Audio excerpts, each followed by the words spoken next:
Operation Confidence proudly presents America's Invisible Heroes radio talk show.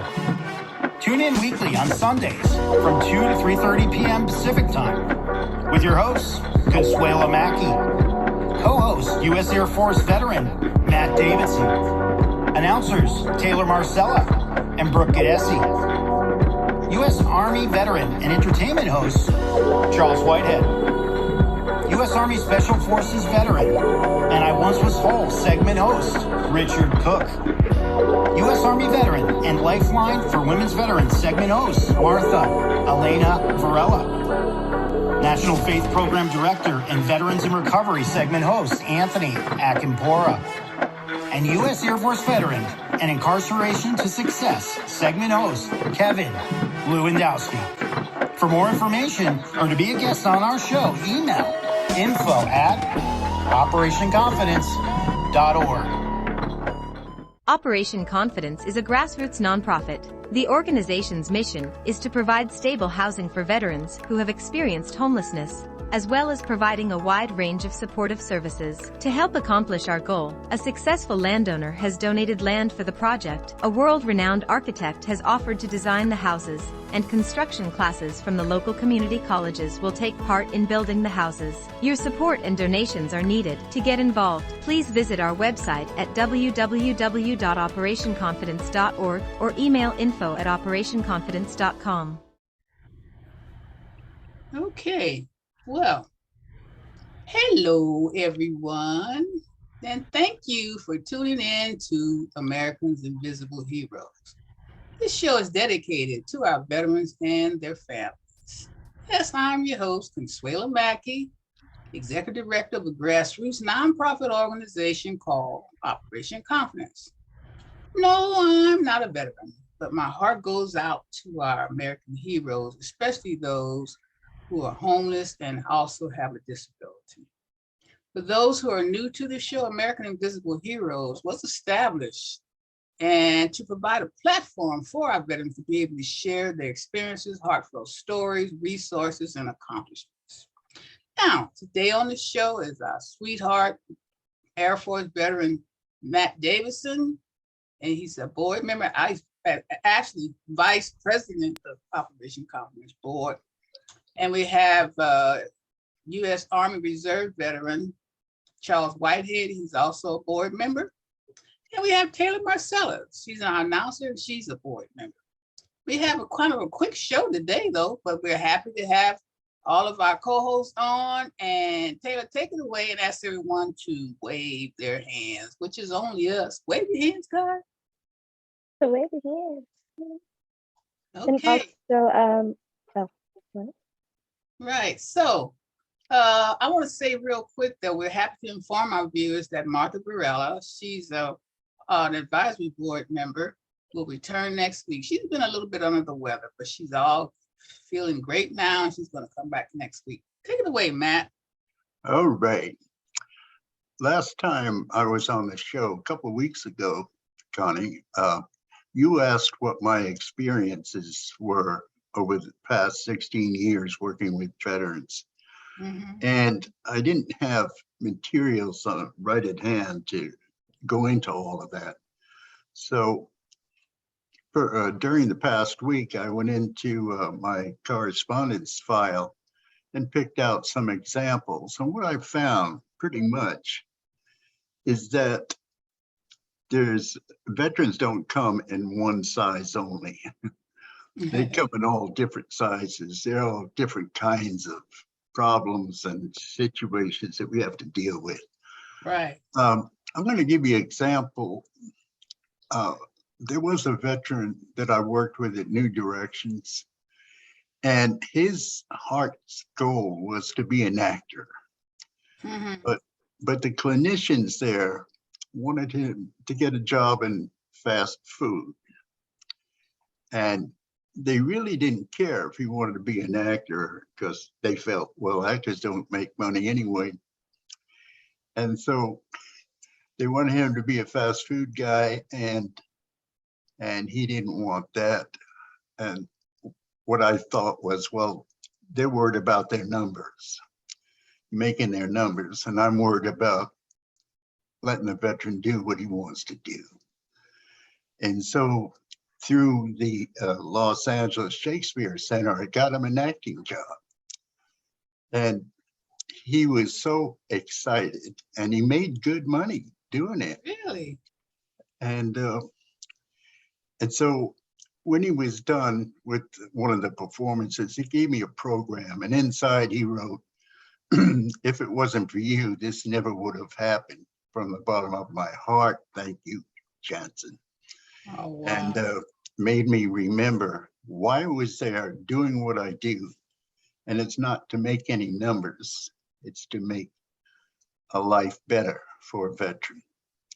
Right.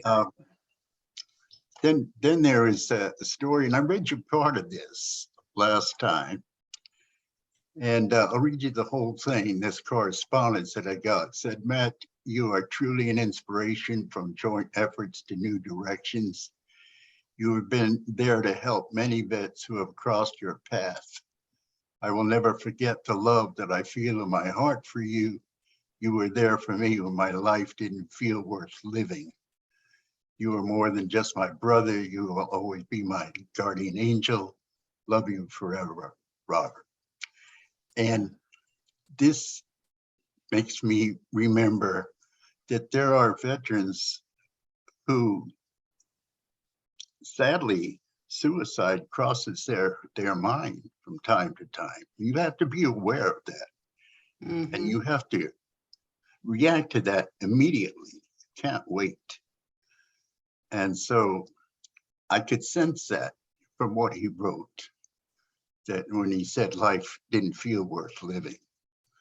And we jumped right on that. We took him to the VA, and we got him into an addiction problem.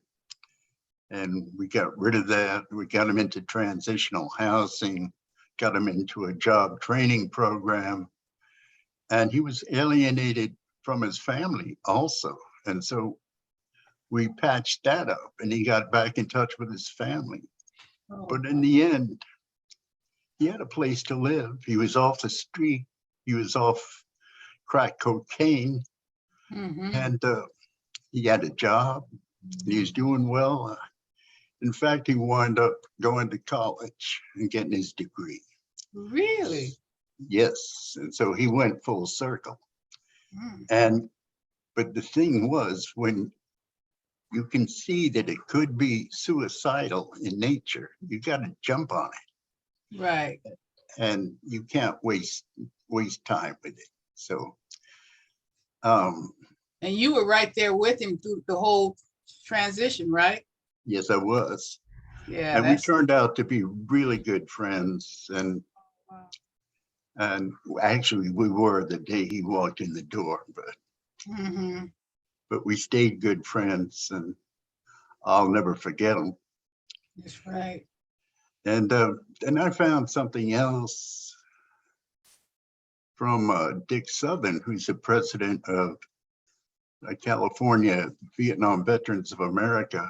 And he mentioned that the work that I've done with the VVA in California and my passion for serving all veterans with respect and honor made myself the obvious choice for VVA and CWVA liaison officer. Mhm. CWVA is Cold War Veterans Association. And Cold War vets and Vietnam vets worked in the same time area, same time frame. And so it was an opportunity to work with both organizations and bring them closer together and create a good communications line between the two organizations. And I enjoyed that. Mhm. And You had Dick on the show. Was that last year? yes, I did. I had Dick Southern on. Mhm. He's a good man. He'll always come on, and when invited, he'll always come back. Right. And Yeah, we so want him back on. Invite yeah, him if you can for we me. can do that. I can do that. Okay, great. I'll be happy to do that. All right. And then I found something that correspondent said, I'd like to congratulate this recipient of the humanitarian award, and said my name in chapter 53, and also thank Paul Sutton, National Liaison for the Chapel of Four Chaplains program. And this was for being presented the humanitarian award to the Chapel of Four Chaplains. And that's, again, working with veterans on a one-to-one personal caring relationship. And then there's one that said from another veteran who heard that when I was at Joint Efforts that we won the Employment Development Department Award. And he said, after seeing you in action, I agree, you provide a great service to our vets in the community. Now it's all about job service and providing jobs for our veterans. It's a very critical area, along with housing and addiction care. There's so many, as I said, one size does not fit all. There's Right. all different sizes. This is a letter that I wanted to read. It's from a fellow who writes, coming off a 45-day-long crack cocaine run that left me devastated and depleted mentally, physically, and spiritually, I entered myself into the Pathways home. I was introduced to a veterans representative case manager, Matt Davison, who provided me many resources, hope, and an attentive ear. I slept, ate, and rested for 3 straight days and did not leave until I was restored. It was no accident that I landed here. It was divine intervention. Right. And that was a beautiful thing to say. And that's, again, you have to take care of the whole veteran. Mm-hmm. And you cannot be judgmental. If Right. this is what he's done, you have to fix it. You can't judge him on it. You got to fix it and bring him back to a good place. That is so touching. This is something for an incarcerated veteran. He says, I'm writing to let you know that I was found suitable for parole at my March 24th hearing. It all seems so surreal. I want to thank you for your encouragement and helpful support. It felt good knowing that I had solid support system to take into the room with me. James, San Luis Obispo State Prison. Again, that's dealing with our incarcerated veterans. And May I ask you, Matt, how did you deal with the incarcerated veterans? Did you go into the prisons, or how did you do that?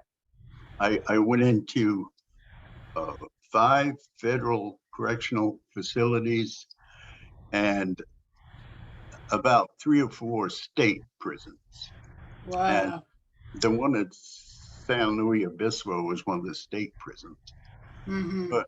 But I was able to write letters to parole agents at more than one of these prisons. Okay. And they all seemed to have a good effect. But all I would tell them was that there's an organization out here wants to support this veteran when he gets out of prison. Mm-hmm. We want to make sure that he gets a job, that he gets a place to live, and that he's taken care of, and that he stays on a good road, good track. And that seemed to be helpful, and they would respond always in a good way and give a parole to the veteran. And That's so wonderful. the last one I'll read said, great news. Our Trenton Veterans Group has won the right to meet once again. We will resume our meeting on the 1st and the 15th of each month. I want to thank you for your encouraging letter to our administrator. It was the icing on the cake. Semper Fi, John. Now this is, you have to watch out for the prisons that if the veterans have established, for example, a time and a place to meet, and it's important for them to meet and be together and stay together. Mm-hmm. And if the prisons deny them of this right, that's a problem, and it's a problem for the veterans. And I knew that this particular prison in Trenton was preventing them from meeting. So I wrote a lot of letters, including to the governor of New Jersey. And they did restore the meetings twice a month in this Trenton prison. How long did it take, Matt? Excuse me? How long did it take before they restored the It took under a month, less than a month. Okay, that's But good. I guess as soon as they got the letters, Take a they group acted on it. yeah, Yeah. did it take a group of people to send those letters? Like, a bunch of Sorry. people had to send letters to the governor, or was To the governor, to the warden, yeah, to and to the program administrator that he mentions. right. But as many letters as it took, I would write them. Mm-hmm. And Chris Christie was the governor at that time Mm, in New Jersey. Governor Buttigieg. Wow. Anyway, those are just some of the examples. But again, it's dealing with the entire veteran, all of that. It's the one who needs a job, the one that needs a place to stay, the one that needs to be cured from his addiction, the one that needs to be helped out coming out of prison.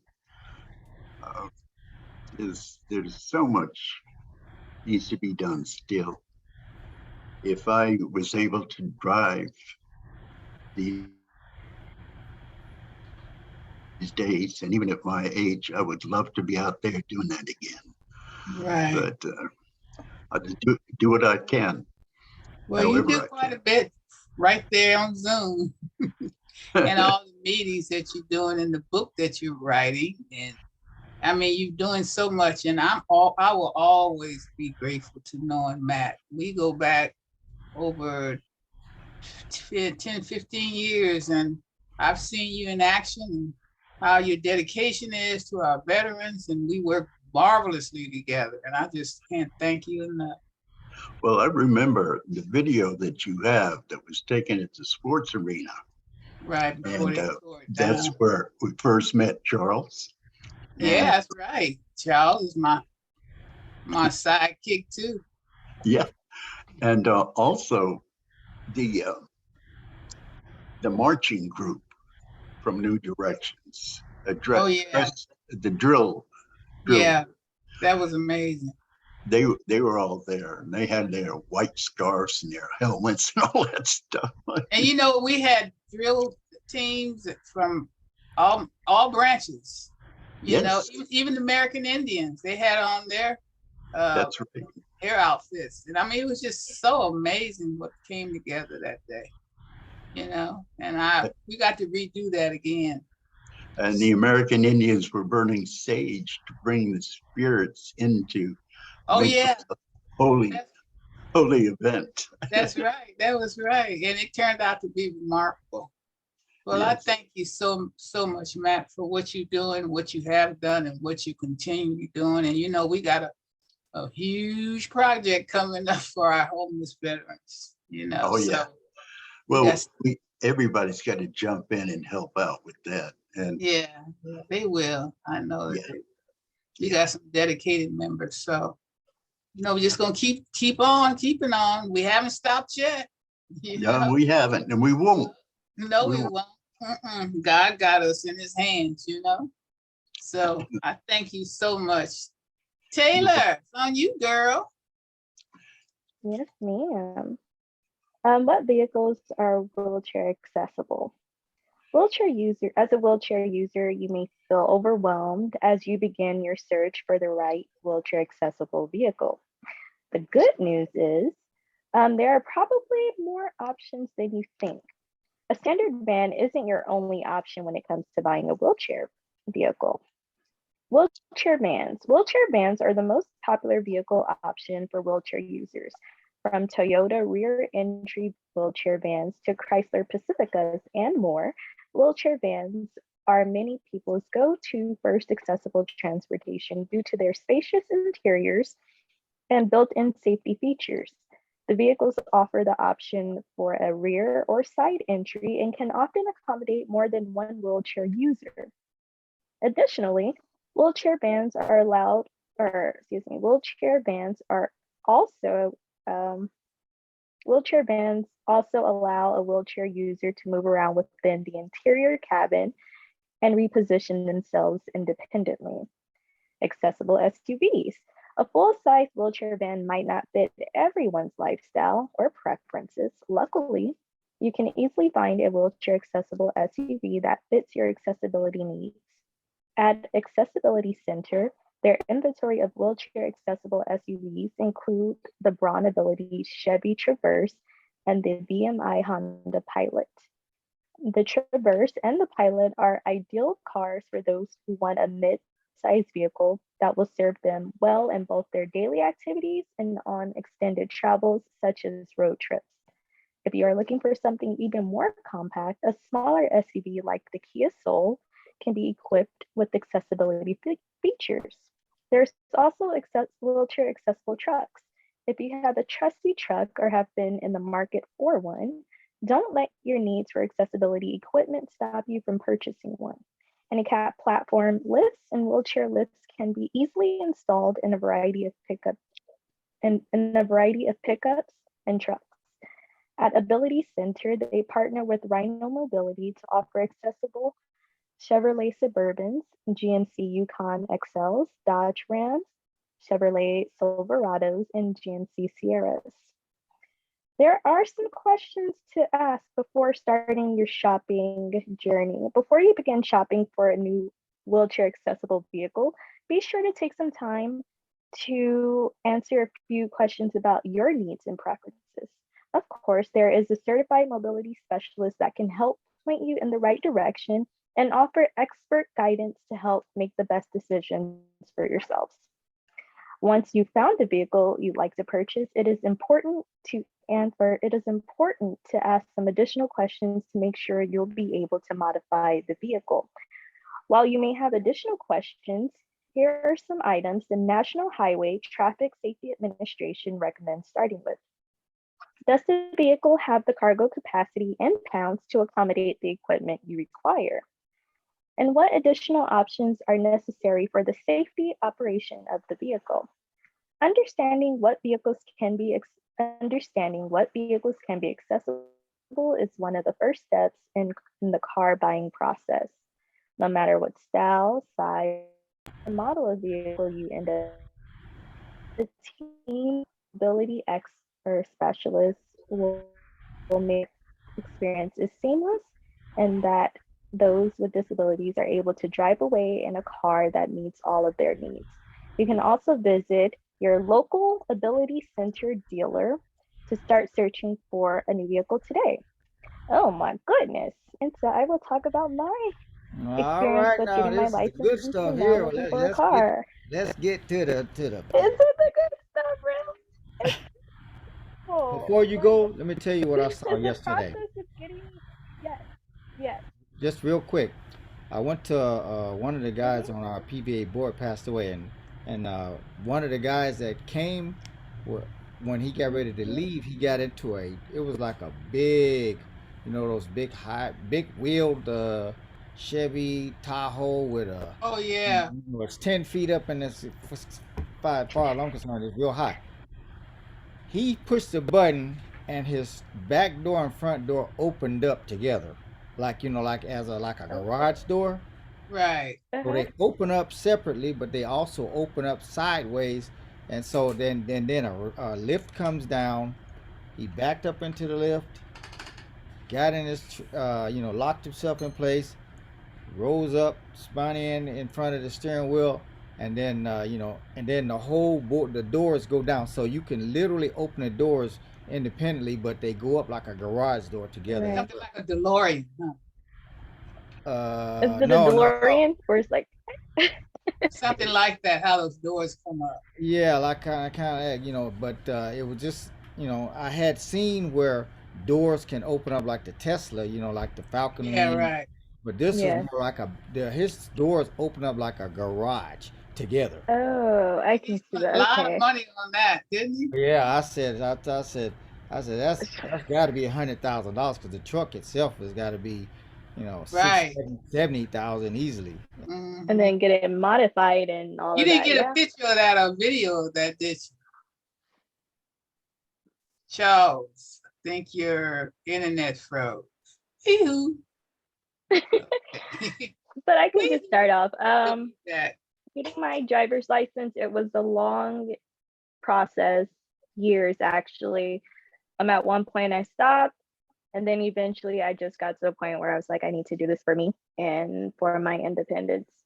Um, I got my permit, and then And that I found I found an instructor that worked with a driving instructor that worked with individuals with disabilities. And I knew I needed to take that leap of faith, and so I paid for it out of pocket, the program, and then Department of Rehab reimbursed me. Hmm. And that was something that they hadn't done in over 10 years, was to pay for someone to get the mobility training and then take the driving test and all of that. With the driving instructor, I took maybe about 10 hours of driving class. And then I Really? went and took the test and I passed it on the first try. And that was just like Oh, something it's that I've so wanted. And now that it wonderful was here, I'm feeling. like, I didn't know what to do. I'm like, I don't know what to do now. Like, I Oh, need that bigger is so dreams. fun. That's so. Now, when you took the driver's test, did they have you an accessible car, or did you come with one, or what? Yeah, so I was able to use the vehicle that I was practicing in. Okay, And the so driver's school, from right? the driving school or Okay, the program. So yeah, I was able to use that vehicle. I let my instructor know, hey, this is a modified vehicle, because he didn't know that I had a disability because I didn't look like it, whatever right, that means. But um, he didn't know. But when I let him know that, he was fine with having the the additional equipment that I needed in order to right. drive safely. Hand But control, yeah, hand the hand control. controls. And Mhm. he asked me, the guy that was testing me, he was like, "Is this your first time, or how long have you been practicing?" And I said, "Only like maybe a month or so." He's like, "How long have you been practicing?" I'm like, "Only like a month or so." And so he was very surprised that I did as well. Isn't That that I great? so it's like, thank you, Jesus. That's So yeah, hmm and So now I'm in the process of looking for a vehicle again. I have my faith in God, and I'm trusting that he'll it's provide. gonna come through. Yeah, it's gonna come to fruition. I am working with the Department of Rehabilitation now, to start that process, because it is in their guidance, or they do have their instructional manual or whatever you call it, that it's a possibility. They can do it. They can provide a vehicle and pay for it, and it'll be a loan to the consumer. They just have to figure out how to write the recommendation, or write it and send it and get it approved. So yeah. Tell you You're a just like, perfect candidate, so they So can't I'm hold. just in my spirit is just patience, because I'm like, I want to do it now, but patience. I got the license. I'm it's, good with that right now. we don't know if Right. we can pay for a Tesla, ma'am. That's a little bit, No, you're gonna pay for that. That's gonna be something that you're gonna pay for. well, all We're right gonna now. find a way. We Ooh, are gonna find a way to get that thank you, paid ma'am. for.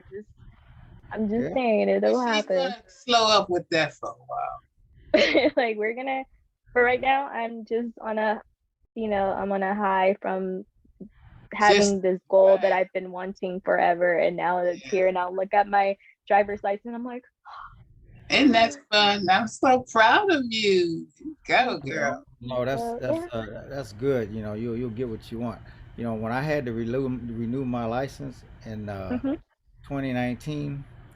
Now I've been driving since, well, I mean, I've been driving Yeah. since I was 9, but when I started driving, when I had my accident in '87, we have a program in Rancho Los Amigos, and they showed us, and I never Right. had to do anything like that. I just always renewed my license. Well, in 2019, I went to go do it, and the instructor was like, after because I had to take the written test, and I said, I said, I'll just do it now. I don't want to go home and study. And so, and so Yeah. I just did it. And when I handed the paper in to the instructor, he's like, "Can you stand up?" And I was like, "No." I was like, "Why?" He said, "Well, you're supposed to have a restriction." I'm like, "A restriction for what?" That you can't drive without hand controls on you. I said, "That's like telling me I can't swim in the pool if there's no water." You know, Yeah. it's like You don't use hand control. I do. Yeah, that's what I've I'm been saying. using them since 1987. I Yeah. never had a restriction. Never, ever. I've And what's been the restriction say? You So can't. the restriction, it tells you that in every vehicle that you are driving in, it has to have that modification in it. right. That It was says what the guy told me. So like if I have, let's say I have 3 cars, each car needs to have that modification in it for me to be able to use it legally. Well, that makes Um, sense because you couldn't handle it any other way, right? well, yeah, that was my I don't point. have any restrictions on mine. So he asked me, he's before I told him I had a disability and I was using the modifications to help me to drive. He said, okay, well, if you are going to use this equipment, we're going to have to put restrictions on your license. And I was like, why would you do that? He's like, well, because if you're going to use those mods for this one, then you're going to have it in any vehicle that you drive. I said, well, I have a disability, so I kind of have no choice. But I don't have a restriction on my thing. He's like, you either want it or you don't. It's like, I don't want the restriction. I'm good. We can. Yeah, and Let's, it doesn't really effectively. It does nothing. It just yeah. says you can. I can't drive without hand controls because I don't use my feet or legs at all, right? Right. So, and you may, I don't know, No. no. And so I'm like, well, okay, I've been driving for you know, 30 some years without a restriction. Now, I mean, he got all, they should have flagged that at, when you checked Oh in. my goodness. Yeah. And They get here, really. They can be. and here's the kicker about the whole thing. Okay, you want to give me a strict restriction? That's fine. He told me I had to do a driven test. I was like, are you kidding me? So what did I do? Drove my car. You're not supposed to drive your own car to go do a drive test. Somebody's supposed to bring you. Drove my car with my hand controls on there to do a driven test. And the lady who was like, going around, she said, "Well, why are you here?" I'm like, I'm sitting in the car by myself, like, oh, to do a Yeah. drive test. She just rolled her eyes and turned around and said, "This is ridiculous." You know, I'm Oh like, wow. dude, That was terrible. yeah, I was like, this is somebody he was having a bad day or something. Oh, But got a big fake ego, one of the two. yeah, Yeah. Matt, you don't Yeah. have to leave, do you yet? Getting close? I'm sorry. You don't have to leave yet, do you? Yes, I know. in fact, I was going to say goodbye to the team. Okay, I understand. I know you have a lot to do.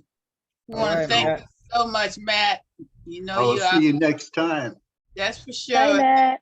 All All right right. Bye-bye. now. Take care now. Okay. Okay. See you soon. All right. Yeah. Well, good, Taylor. How do you have a estimation or a guesstimation of how long it's going to take the process? It's the Department of Rehab, Charles.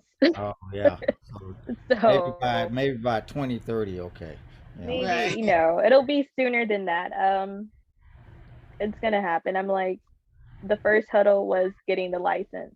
Yeah. So now that I have that license, it opens a lot of doors. Everything else And is a now it's step. more tangible and I can see it. So I will definitely follow up with them this week and see what that's like because I'm also asking them to help with schooling. With what? So with Schooling. my schooling Oh, tuition schooling. and Okay, stuff. yeah. So there's a lot Hey, of things give that me, I'm give me, requesting and it'll. And you going for your master, right, girlfriend? Yes, ma'am. My master's in social work. That's Um, so fabulous. So proud of my girl. That's Mhm. not baby girl from another mother. definitely. But I yes, love it. yes. Thank you. Keep up the good work. That's it. Thank And I'm you. proud of you too, Charles. You got something to share with us, a kind of He interesting Yeah. does. story Today segment. is hot, hot news. You know, today's hot news. It's about aging veterans, the forgotten heroes. The need to serve all veterans continues to be a true dynamic we can never ignore. As a nation, we must be veteran centric, results oriented, focused, and committed to the eradication of the many issues facing our heroes. Most of all, we can't forget those who serve in Iraq and Afghanistan face challenges that can be vastly different than those who served during Vietnam. Likewise, our female veterans often face issues that are different than their male counterparts. It is clear, based on a report by the Department of Veterans Affairs, that 22 former servicemen and women commit suicide every day. Of those who commit suicide daily, 7 out of 10 are over the ages of 50. Tragically, veteran homelessness continues to be a major concern in American cities, especially among older veterans. Veterans are overrepresented in this population. They are 15% of the homeless population in general. On any given night, there are over 68,000 unsheltered heroes, more likely to be older and male. Many suffering from mental health issues like dementia, PTSD, and PTSD while dealing with substance use of heroin and alcohol. With these forces, depression, physical ailments, and ultimate death on the streets are prevalent among those older veterans as well. The sad part is our older veterans who are suffering on the streets have had a history of homelessness for decades. If we were to just look at the Vietnam era war, which ended in 1975, and many of them are still homeless today, we can see our aging veterans continue to suffer with no real solution. The stresses of war, homelessness, hopelessness, and decreasing social networks yield a stark reality that must be corrected. Here are the numbers. According to the numbers to the U.S. Census Bureau, there are close to 19.6 million veterans in the United States. Female veterans represent about 1.6 million of that number. 11.3% of veterans are African American. Additionally, 79.3% were non-Hispanic white, 1.4% were Asian, 0.7% were American Indian or Alaska Native, 0.2% were Native Hawaiian or other Pacific Islander, 1.2% were some other race. Veterans over 65 years of age number close to 9.3 million. According to the Department of Veterans Affairs, it's estimated that California has approximately 1.9 million veterans. But that's probably because of the weather here. A lot of people, it's hard to be homeless in somewhere like Minnesota. Yeah, and the snow. Yeah, right. That doesn't. So they come here, where it's pretty much warm most of the time, most of the year. They say Right. of those 1.9 million veterans in California, about 185,000 are women. Almost 1 million are currently over the age of 60. California is home to nearly 26% of all homeless veterans in the United States, which makes sense. Los Angeles County alone counts for 10% of the nation's homeless veterans. According to HUD's 2012 Continuum of Care Homeless Population Subcount, California is home to 4,512 veterans living in temporary housing or shelters and 11,949 veterans living on the streets or in places unintended for human habitation. From 2011 to 2013, veteran homelessness in Los Angeles County decreased, but there's still an alarming number of veterans that are without shelter, having no place to call home. The Veterans Affairs Department made a pledge to end homelessness among veterans with a focus on getting all homeless veterans off the streets by 2015, long past that. In order to see true results, efforts must begin at the top and trickle down throughout the states, counties, and cities across the country. In Right. conclusion, The bad news is our veterans are aging and are dealing with issues of homelessness, physical and mental health, and in danger of being forgotten.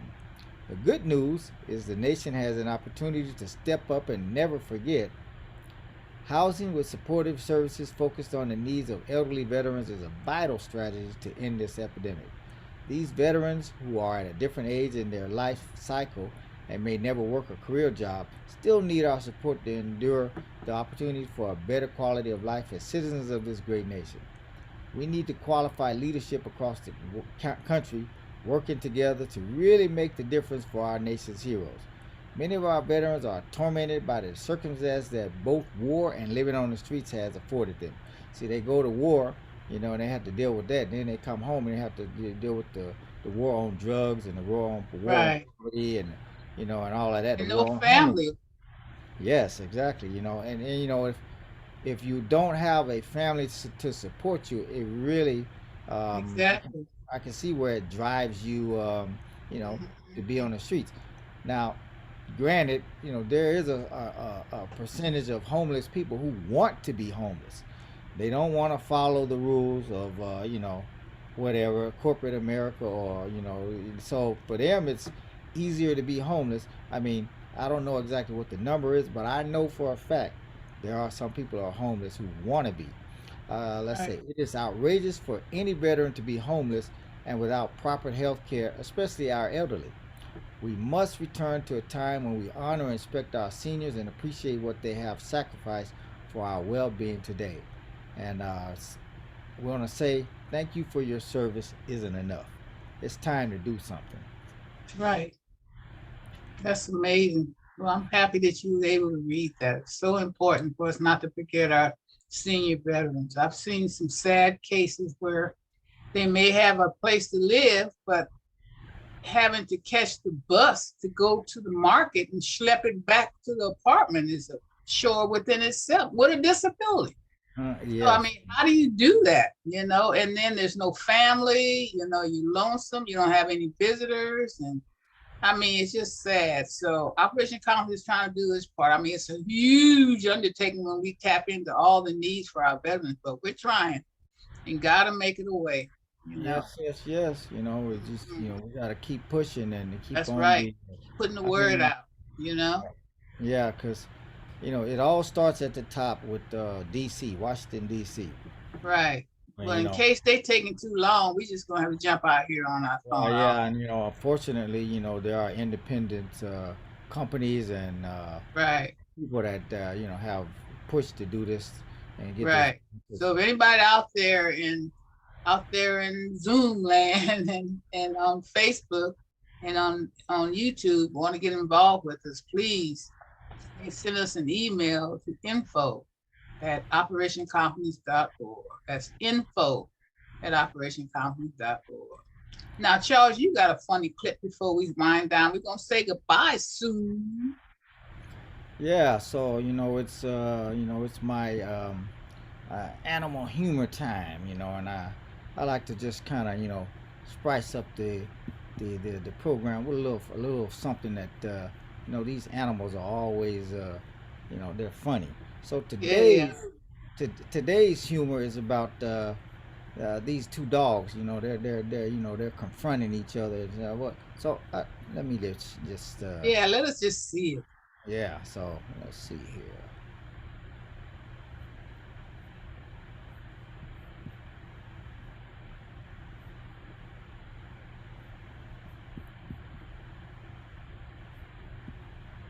Do something. You do something. Square up. You didn't do nothing. Neither did you. Boss a move. Say something. You say something. Shut your ass up.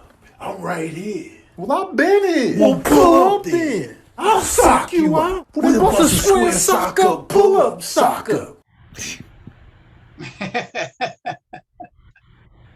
Only you can find these funny animals. Because we had a show, I got one a little short. I want to show you one more. This is good. These things aren't long at all anyway. Okay. You